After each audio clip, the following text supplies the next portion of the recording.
Hello and welcome to our 22nd episode of Conversations to Connect. Let's Get Real Talk, powered by Exceptional Connections. I'm CyndiONeill-Dady, the founder and chief connector of Exceptional Connections since 2009. At Exceptional Connections, we offer intentional and innovative networking and solutions to boost your business. Each week, we nominate a different member of our community to have a meaningful conversation with.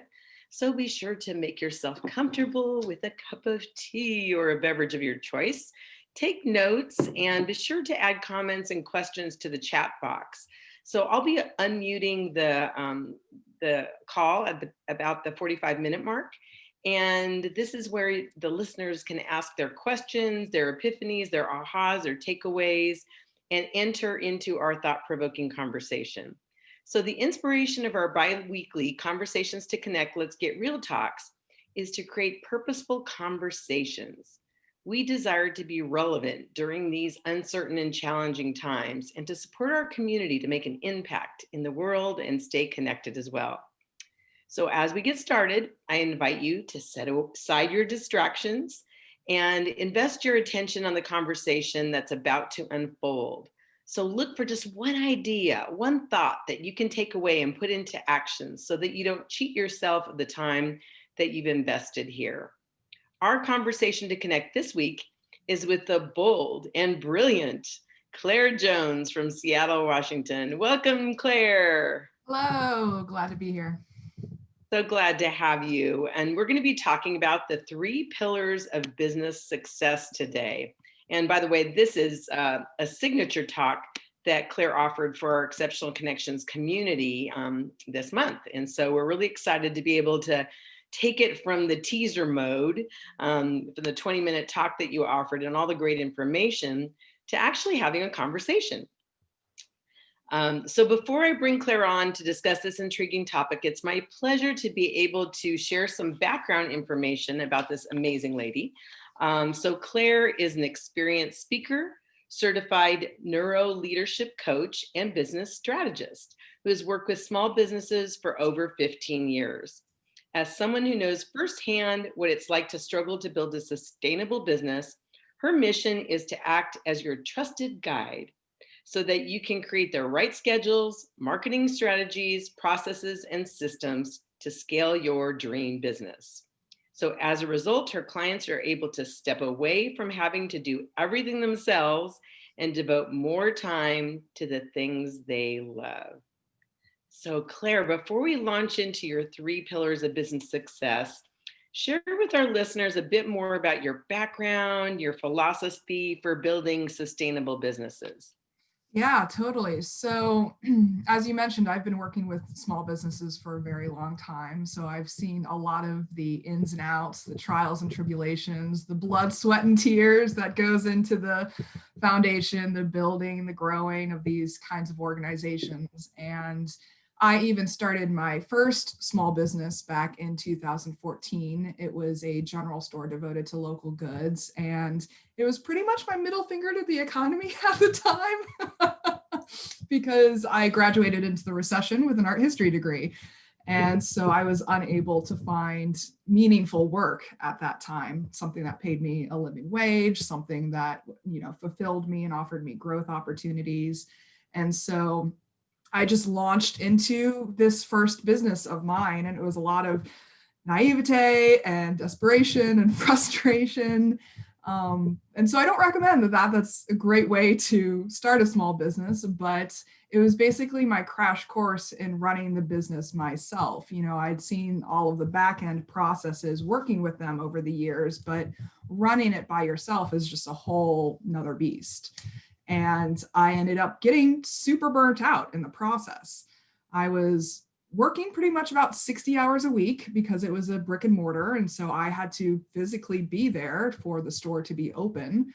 And it was just a white box. And I was just surrounded by inventory that I couldn't seem to sell for some reason or another. And I just ended up getting super burnt out in the process. And I learned a lot, though. And I did my research and I came across these frameworks that I've been talking about, the 3 pillars of business success.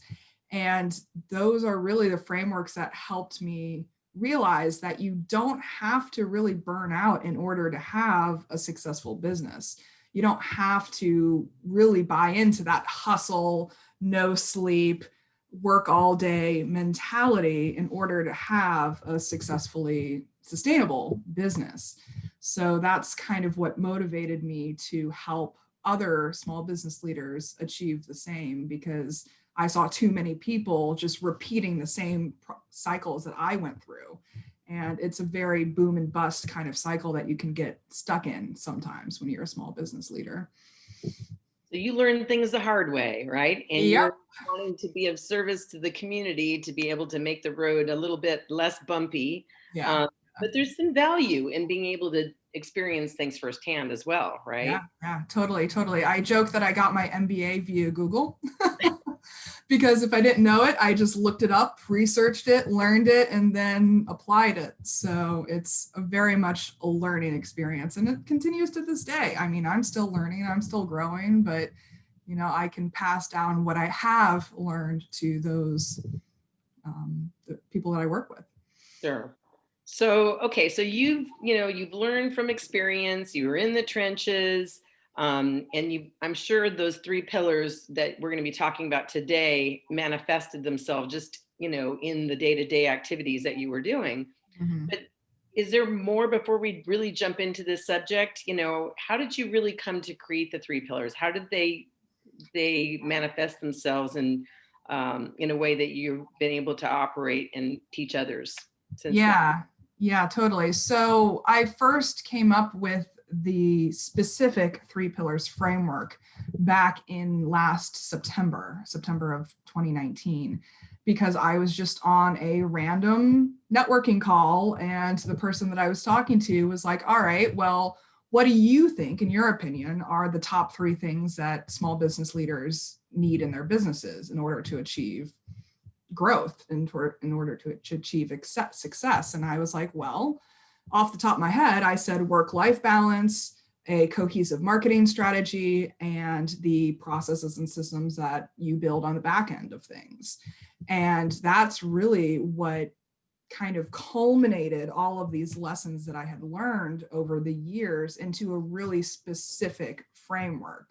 And so once I realized that I could communicate the lessons that I've learned in a very cohesive framework, that's when I started to do more research on how to apply this framework that I've created to other small businesses. And so that's really where the pieces fell, the puzzle pieces came together when I was first creating this framework. I love that because, again, it was a great question that has set you on your journey here. But I'm imagining that it didn't just come to the top of your head. It was as a result of all Mhm. of your experiences, your research, Mhm. firsthand. Mhm. So tell us more about the market research you were talking about, because I know that's something you and I had talked about during this prep call and is just really fascinating. Yeah, yeah. Well, originally I had started out with work-life balance as a way to describe the first pillar. And the more I talked about work-life balance with other networking conversations, other colleagues, other people in my audiences, the more I realized that there was a strong aversion to that term out there. People felt that it was judgmental. People felt that it was shaming. People felt that it was just an unattainable ideal. They were like, I will never achieve true work-life balance, because there's always going to be some movement in one way or the direction on the pendulum between the balances. And so I just really kind of focused on market research during the last couple months of 2019 and did a ton of market research interviews where I reached out to people who I thought would fit my ideal client demographic and asked them, how do you feel about work-life balance? How do you feel about marketing strategies? How do you feel about processes and systems?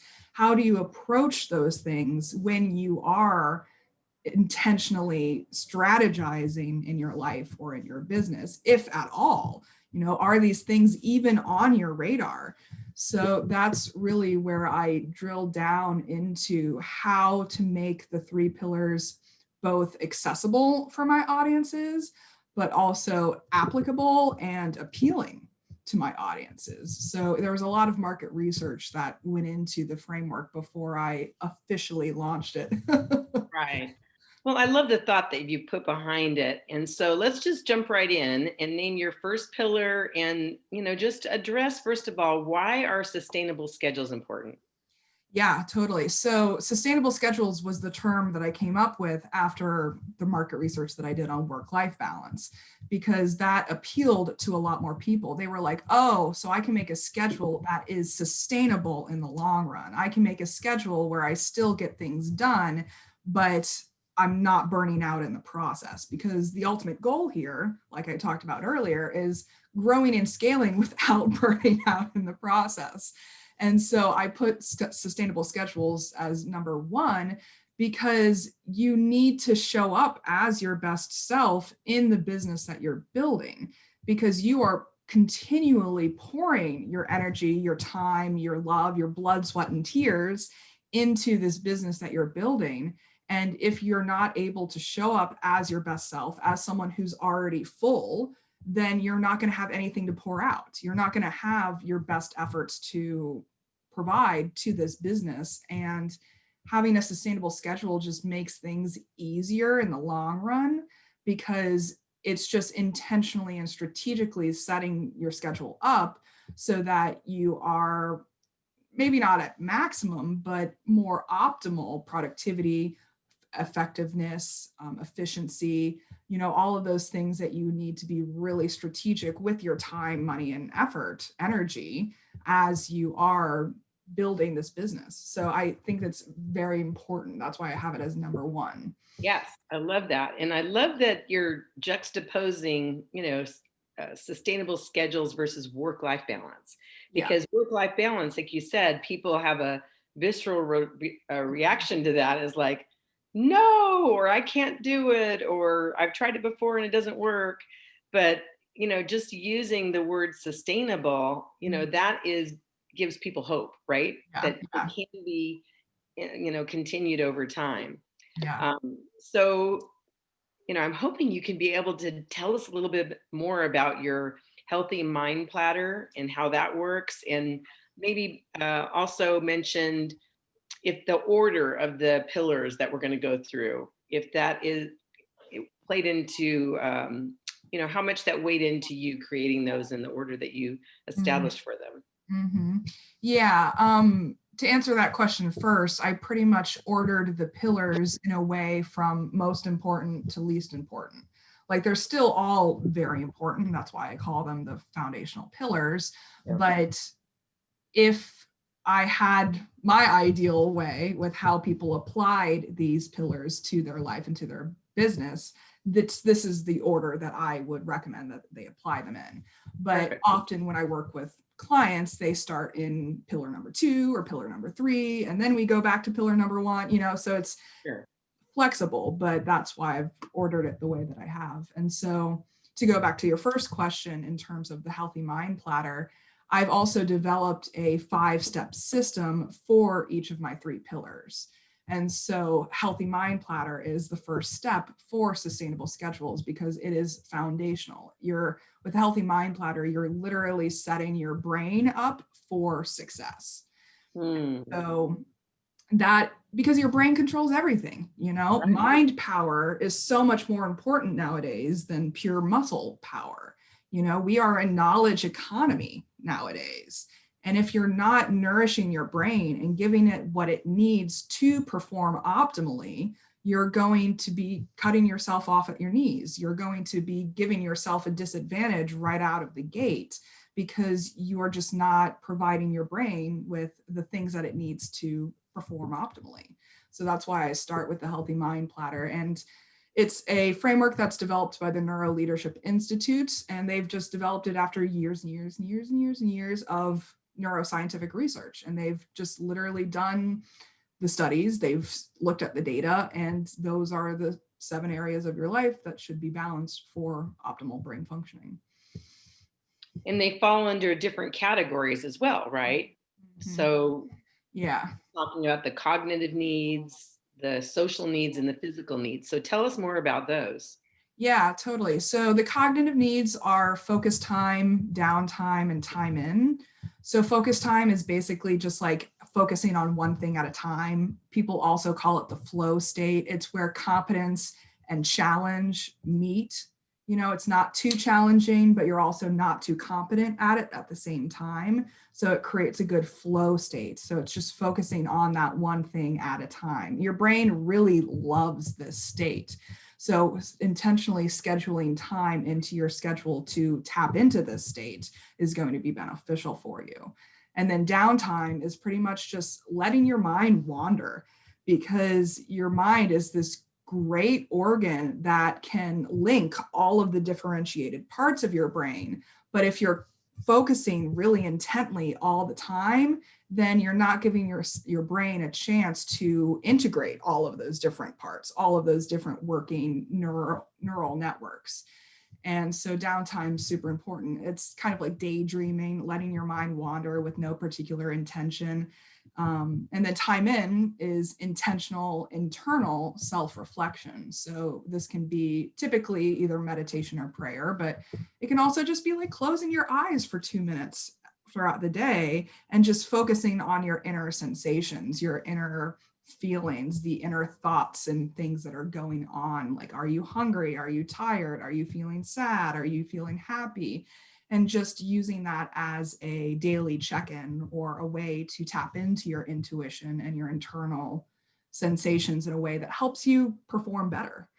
Um, Right. And it's beautiful that you can have those three distinctions that you can tap into. And, one might not work at the mhm. time, but, for me, I get so many epiphanies and ahas for myself, for my business, for my family when I'm in the shower. Yes. But you can't always like, gee, I'm stuck. I'm going to go take a shower. It Yeah. doesn't always work. Yeah. So it's great to be able to understand the options that you have to be able to have that self-care. Yeah. Yeah. Totally. And, like I get my best ideas while I'm driving, because it's just a time where I can disconnect. Like I have a general focus on whatever is going on while I'm driving, of course, but my mind can work in the background and link all of those differentiated parts. So it's just intentionally choosing those situations to tap into those different states.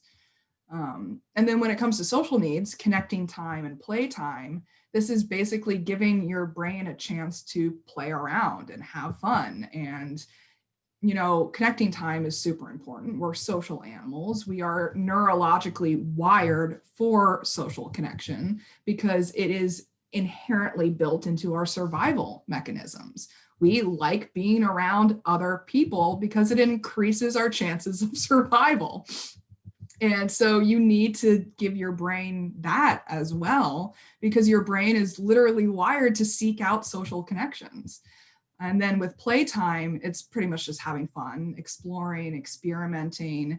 And playtime is super important for the brain because it gives your brain a chance to experiment in potentially threatening situations so that it could try those situations out, so that if the threatening situation happens later on in real life, you are better prepared to handle it later on. So it gives you a chance to fail. It gives you a chance to try different methods out and all kinds of different experiments that you can run. So playtime is also super important for the brain to train it to be a better brain, essentially. So I'm just going to ask if anybody jumps on, please mute yourself, and we'll open up the lines for questions at the end so that we don't get ambient noise here. Thank you. Mm-hmm. All right. So now we're moving on to the physical needs, right? Yes, totally. Yeah, so physical time and sleep time are the two physical needs. And physical time, super important. Your brain produces a chemical called BDNF when you exercise, and it's basically Miracle Grow for the brain.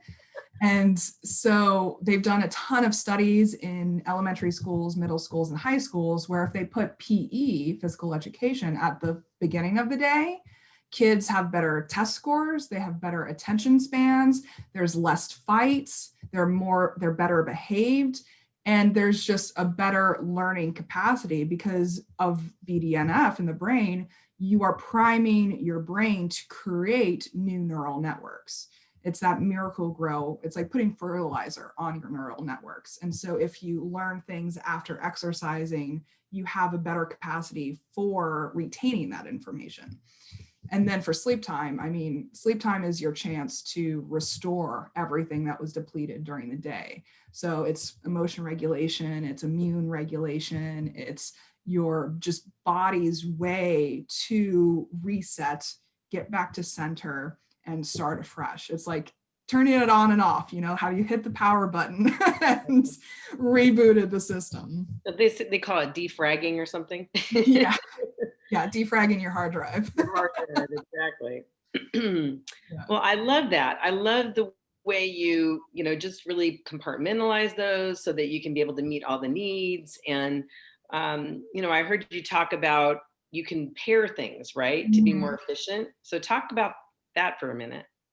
Yeah, well, I mean, if you're like me, you don't have time in your schedule to schedule 7 separate new things in the week on top of what you're already doing.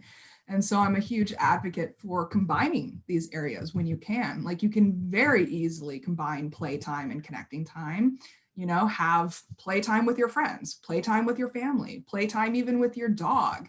Your dog taps into the same oxytocin networks in your brain as your kids do, as your family does, as your friends do.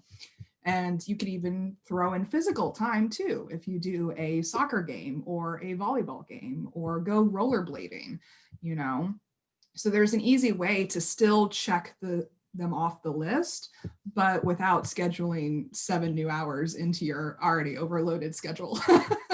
Right. So it's important for us to be creative and be able to take care of those needs for, like you say, for your kids, for your pets, for yourself, and combine things. So I think that's a great way to look at it and make it sustainable. Yeah, exactly. Because I'm not looking to overwhelm you even further with this stuff. Nobody needs to be overwhelmed, especially these days. Right? Yeah. Okay, let's move on to pillar number 2. So why are marketing strategies important? So I'm preempting your second pillar. Yeah. Yeah, totally.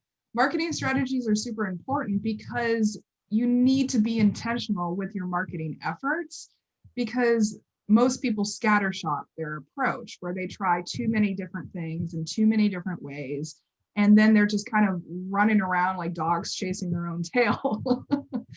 And you're just not efficient if you do it that way. It's if you're working purely off of guesswork, throwing spaghetti at the wall, seeing what sticks, you're going to be spending a lot more time and effort trying to find what works than if you step back and create a targeted strategy to begin with, because you can streamline your effort, streamline your time, and still get better results, but with less time invested, less money invested, less energy invested. So it really helps in the long run. Beautiful. So what's the importance of creating foundations for your business? We all know that, right? All know it's important. And, I'm imagining, because you mentioned your first pillar was, the sustainable schedules. We need a foundation for anything, even a construction for a home. Yeah. So share with us how the importance of it, and, give us examples in your life as well. Yeah, totally. So one of a good metaphor that I often use to describe the importance of foundations is you can't build a skyscraper on the foundation for a 2-story house. And so if you plan on taking your business to skyscraper levels, if you want that type of growth, if you want to hit $1 million in revenue somewhere along the line, you're going to have to build the foundation to support that. If you try to build $1 million business on the foundation of a 2-story house, then it's going to crumble under the weight of it. And you're going to be constantly trying to reinvent the wheel and constantly trying to reassess and retry, and just it takes a lot of energy too if you just wait until the success happens to focus on your foundations, because it's, you know, how they use those wooden supports to lift up houses to replace foundations. Like imagine doing that for your business every year, every 2 years, every 5 years. Like it's just a lot of money and a lot of time wasted in the long run, because you have to set up those foundations ahead of time so that it doesn't crumble under the weight when you do achieve later levels of success. That's a great visual. Thank you for that. Mm-hmm. So share with us, let's jump into marketing strategies that you recommend to build that foundation that is scalable. Yeah, totally. So I always, step number one in the marketing strategies system is platforms and demographics, because you really need to figure out who your ideal audiences are so that you can strategically show up in the places that they're already showing up. So for example, if your target demographic is under 30, you're going to be better off on Instagram. If it's over 30, you're going to be better off on Facebook. But if you serve senior care services or something, a target market that isn't really on social media, then you might want to consider snail mail. You might want to consider reaching out to community centers where they play bingo, you know, wherever those people are showing up.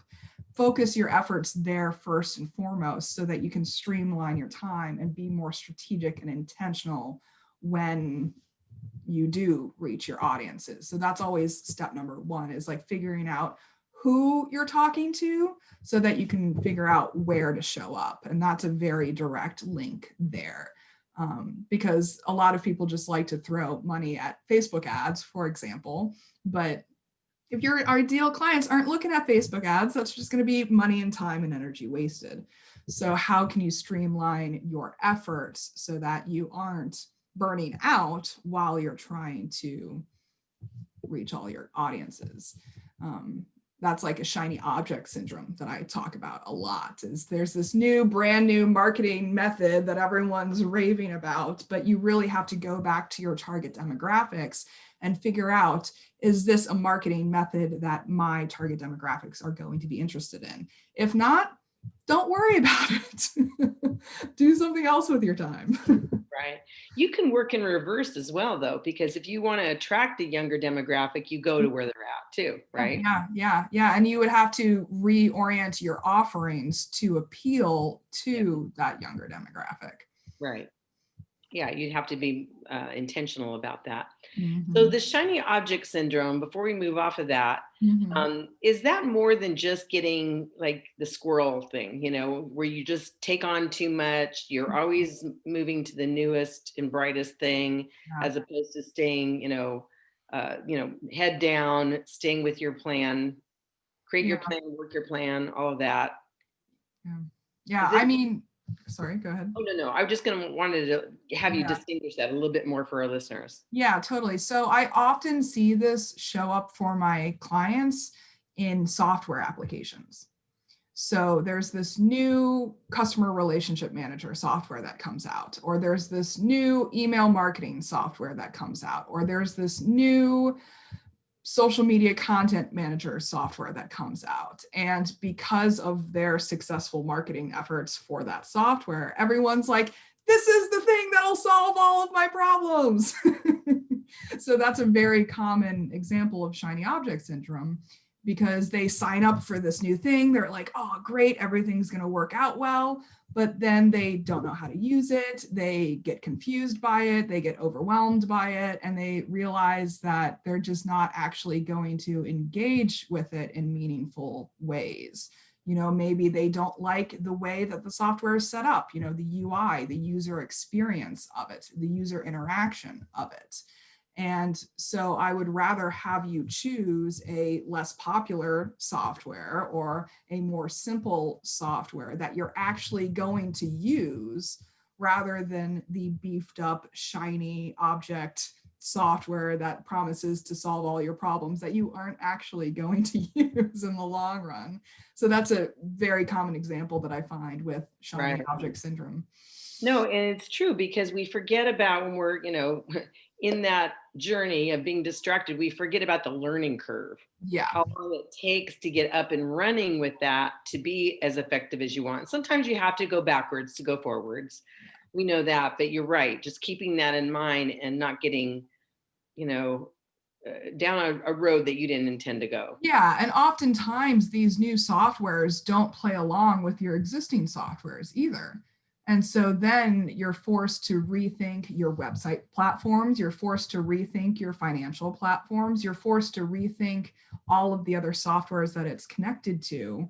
And then you're reinventing the wheel even more just to squeeze this new shiny object into the way that you do things.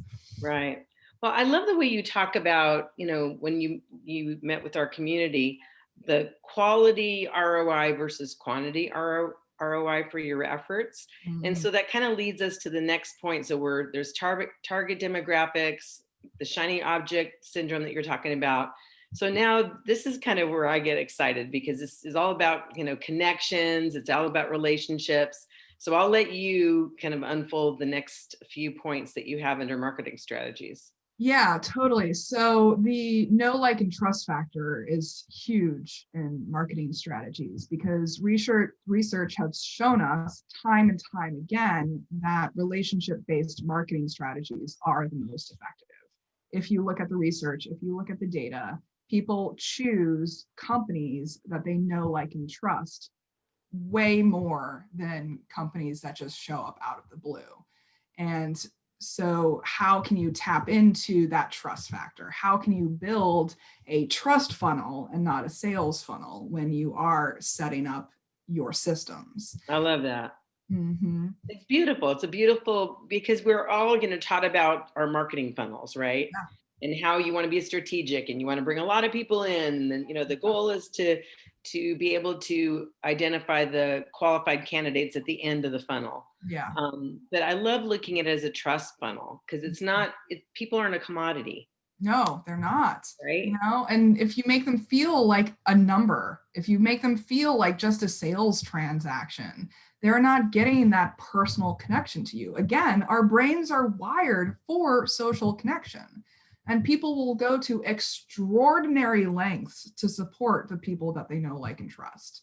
Like, it's just foundationally wired into our brains to act that way. So how can you take advantage of that and make it easier for yourself in the process? Because if you can build a trust funnel where people self-select themselves instead of you shoving them through the funnel, then you're going to end up with more qualified customers. You're going to end up with better customers. You're going to end up with more loyal customers.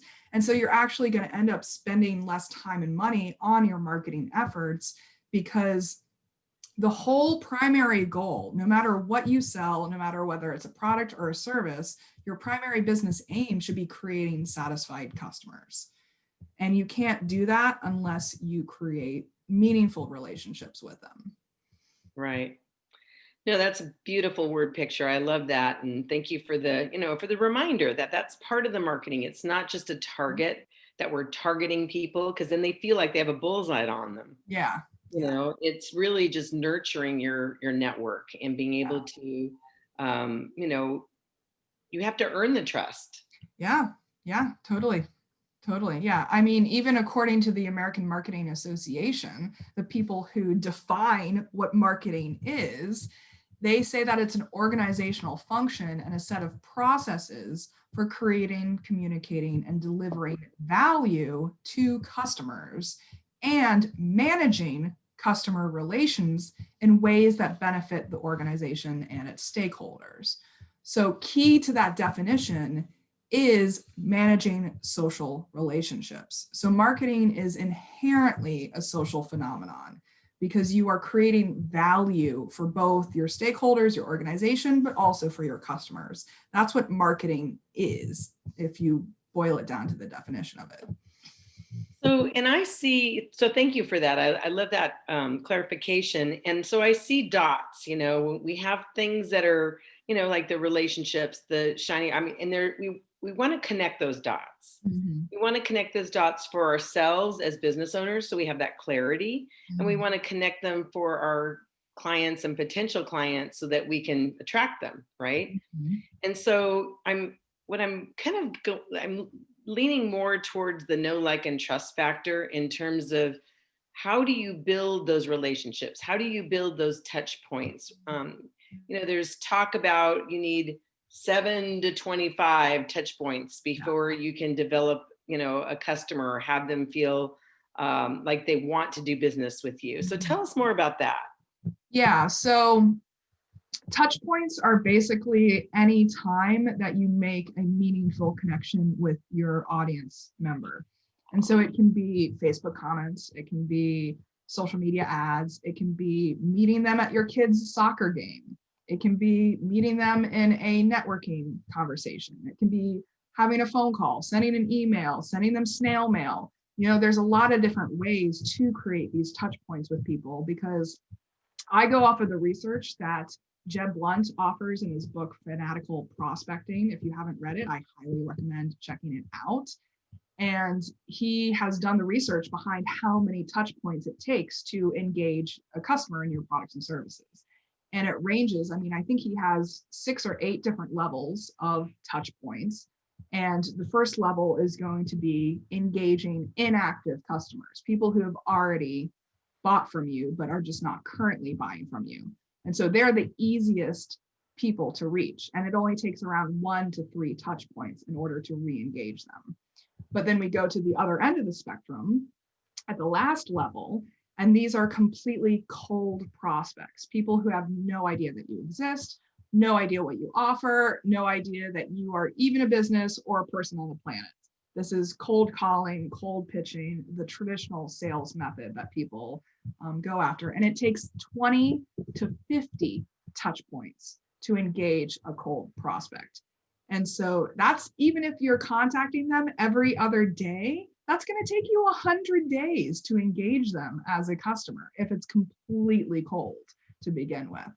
And so having a way to track these touch points over time with customer relationship managers or some other type of tracking system. I'm personally a spreadsheets freak, so I put everything in spreadsheets. But however you want to track it over time, just being intentional that it's going to take time, it's going to take multiple touch points. Super important. Yes, and a number like 1 to 50 touch points can feel overwhelming to a business owner, because there are times that, frankly, you go to a networking event, you meet somebody, and they buy on the spot, Yeah. and you think, well, that was easy. How do I keep doing that? Well, you have to remember that that client was ripe. They were looking for you. Yeah. Yeah. And That's not a cold prospect. it's not a cold prospect. I mean, they were already warm. They were hot. They were just looking for Mhm. their what they're looking for. And so, in that continuum, I think it's comforting to be able to just break down those touch points and be able to say, okay, the first time you meet somebody, that's touch point number one. Yeah. And you and I talked about the importance of, first impressions, right? Yeah. So that's where our first impression becomes really important. But take us through just for a moment the different steps that we can go through as business owners, to create the momentum of those touch points and not get discouraged. Yeah, totally. So just to go back to my example for inactive customers at the top of the list there, 1 to 3 touch points. One of my favorite examples is Bed Bath & Beyond, because their primary marketing strategy is sending out those 20% coupons to inactive customers. Like, how many times have you created a random trip to Bed Bath & Beyond just because you have that coupon on hand? And they rely on that. That's their primary form of marketing. So can you imagine how much time, money, and effort they save by not investing in first-time customer marketing? They're just mostly investing their time, money, and effort into recurring customer efforts because they already have your contact information. So it makes it super easy for them to target you. So that's just one example of a potential touch point to make. Right. And doing so ongoingly, right? It's not just a one-off deal. They No. do it on a regular, either monthly, quarterly basis. And then another thing about Bed Bath and Beyond, while you're bringing it up, is although they have an expiration date on the coupon, you and I talked about this, to create a sense of urgency. If you go and present a coupon that's expired, which I've done before, I thought I didn't know it was, and my husband wanted some coffee, and they'll accept it. And I I asked her, I said, "Well, is this just are you just being nice to me, or is this company policy?" And it's company policy. So Mhm. that's brilliant too, right? Because um, you're not disqualifying anybody. Yeah, yeah, totally, totally. Yeah. And there's also a way to create touch points before you even meet the person. So that's kind of the content strategy that you can use for social media, or your speaking engagement strategy, or creating that word of mouth referral system outside of your network. Because, for example, I'm now getting to the point in my business where people hear of me before I even meet them, because I've been doing speaking engagements, because I'm active on social media, because I've been mentioned in a lot of different networking organizations. And so there's a way to create those touch points in a automated way, in a hands-off way, so that they are already primed and warmed up before you even meet them. Right. And I so make a it's really just, good point because in terms of touch points, they are intentional, but and there is a lot of work up front, like in anything. But I liken it to a boulder, this big heavy boulder, and at first you have to put a lot of intention and weight to move yeah, it. yeah, But once you get that momentum going, you can start tapping it, right? yes, And yes. that's what I'm hearing you're saying, that you've put a lot of work into being intentional about being a speaker, getting your content out there, social media, and it does get easier. So just as Yeah, encouragement yeah. to any of us as business owners, if we do the work up front, we build the strong foundation that, we can be able to create that momentum that it's less of a load. Yes, 100%. One of my favorite metaphors, very similar to your boulder metaphor, is if you had a huge stone round wheel set on an axle, and you're just like pushing that wheel around, pushing that wheel around. And then after a while, it's going to continue on centrifugal force and continue moving around by itself. And so then every now and then you just have to like put a finger on it and like give it another shove, but you're putting most of your effort into just continually pushing it forward. And so then it'll spin on its own with very minimal input from you. Right. Create that momentum. Mhm. So, okay. So now that we figured out how we want to allocate our time with sustainable schedules and marketing strategies, what can we do now to make sure everything flows easily and effortlessly in our businesses? Yeah, totally. So processes and systems are basically your meat and potatoes to stay sane. So it reduces the amount of decisions that you need to make on a day-to-day basis, so that you are reducing the amount of mental and emotional energy that you need to invest into these decisions on a day-to-day basis. And it's just much more easier. It's much more streamlined. You're going to have probably more fun in the process if you're not devoting a huge amount of mental and emotional energy to keeping things running on a day-to-day basis. Okay. So, why are processes, try to say that fast, processes and systems important? Yeah, you just need to have the right tools and the right processes, the right routines to keep yourself on track and working efficiently. And the more you can make things automated and efficient, then the more you have time to devote time and money and energy to the things that actually matter. So it's kind of just setting up those background processes that run on their own so that you can devote your energy elsewhere. So, give us some examples of effective processes and systems that we might consider implementing into our businesses.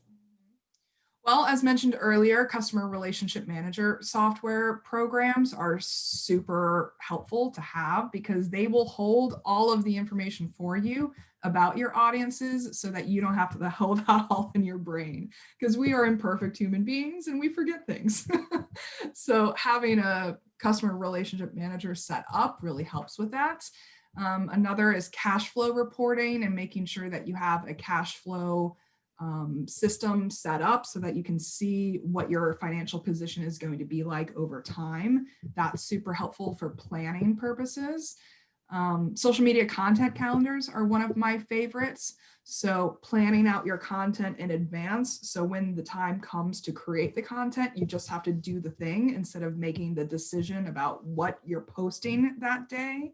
And it's kind of like past Claire taking care of future Claire, because past Claire already made those decisions.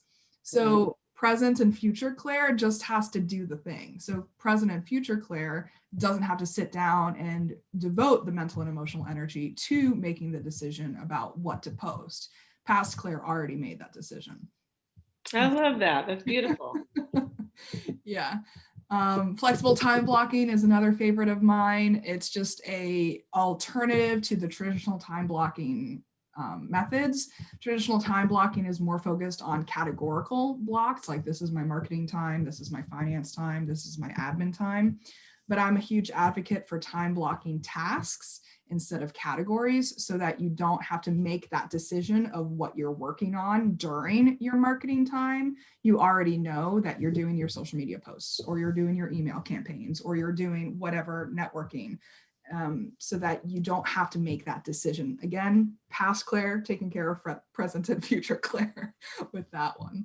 So those are some of my favorites. Oh, I love that. I'm going to use that one. That's going to help me to to be my own advocate, right?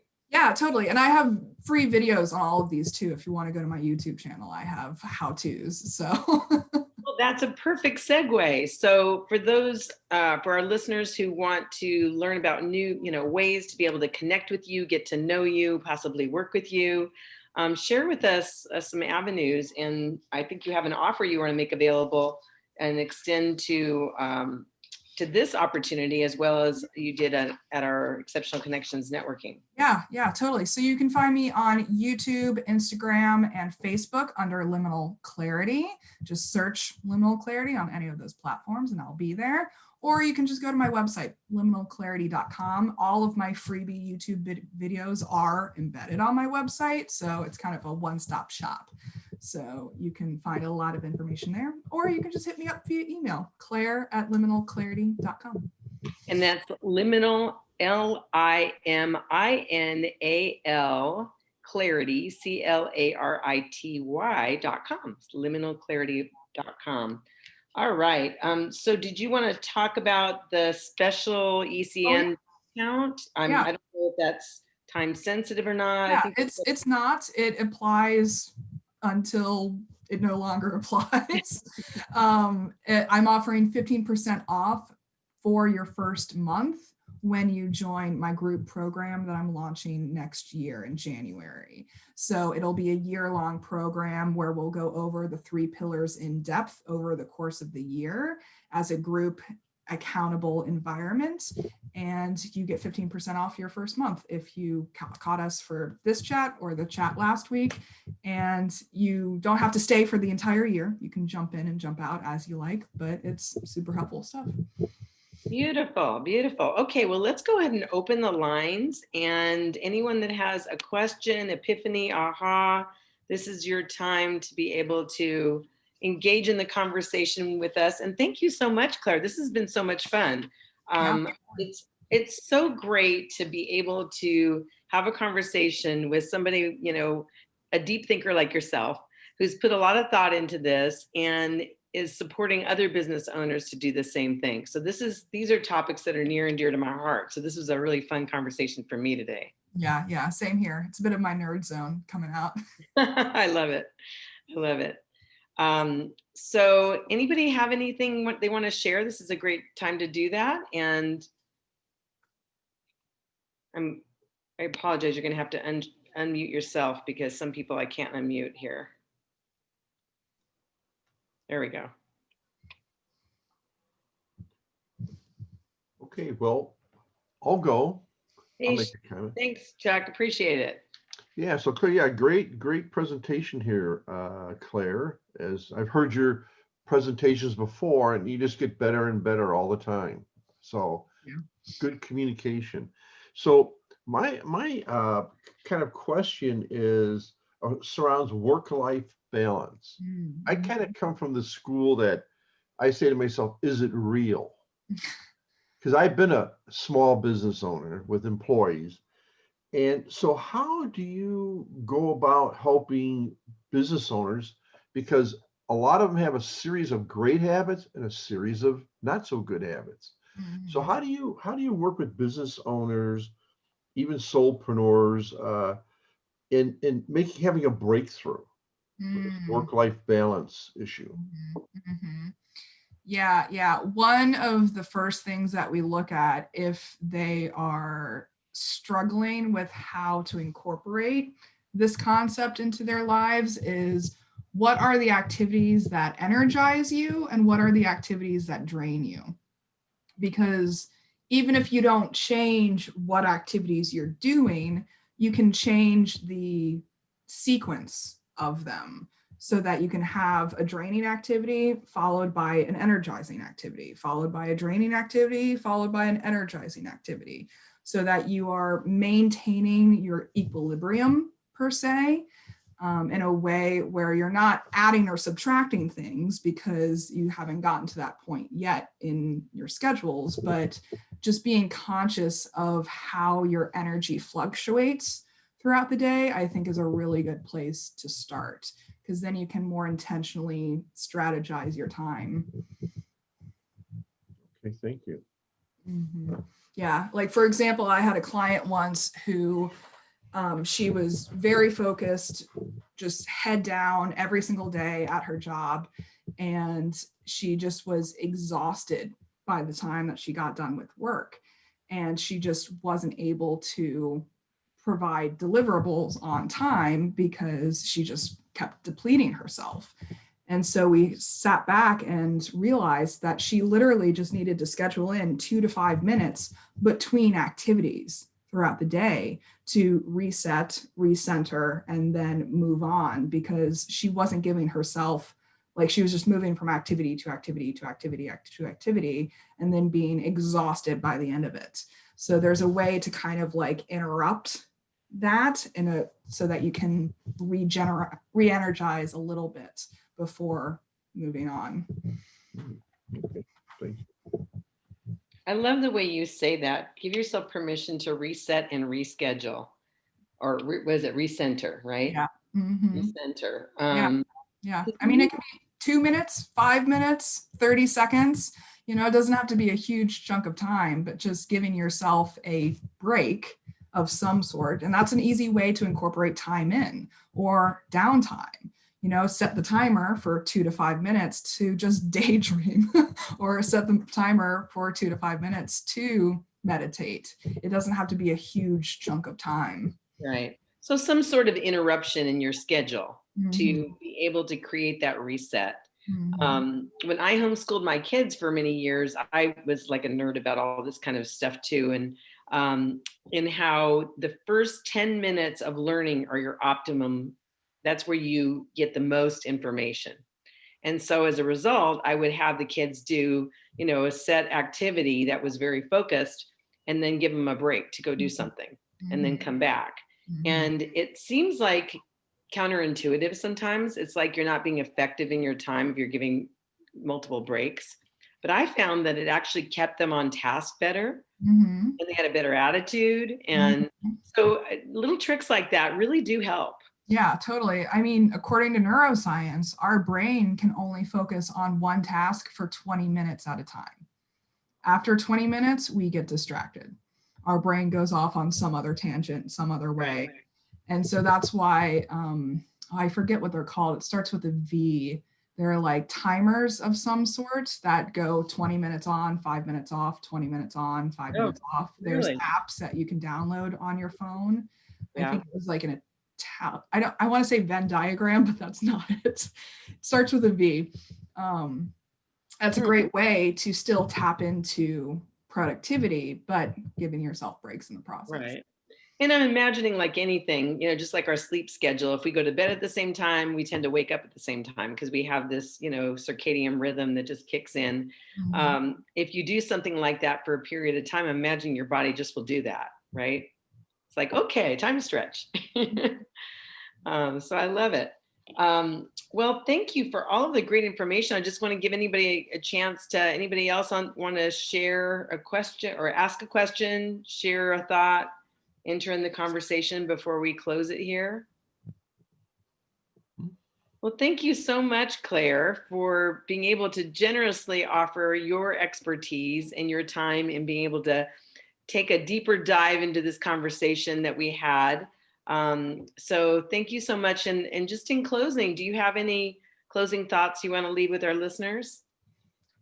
The hustle mentality isn't worth it. That's burnout, right? Mm-hmm. So true, so true. And so again, you were saying to avoid burnout, how would you put just a bow around your 3 pillars? Doing it strategically and intentionally and putting your efforts in the right buckets will prevent burnout. Beautiful, beautiful. Well, thank you again, Claire. And for our listeners, thank you for joining us for this conversation to connect. Let's get real. We offer it 2 times a month. We nominate members of our community. And so we invite you on the 1st and 3rd Wednesdays from noon to 1. So if you're viewing this on YouTube, please subscribe. Please like the video and leave a comment for myself or Claire, and ring the bell so that you can be notified when our next video drops. So thank you guys. I'll just leave you with a parting thought. Remember to make every connection an exceptional connection. Thank you guys. Take care. It was a great call. Thank you.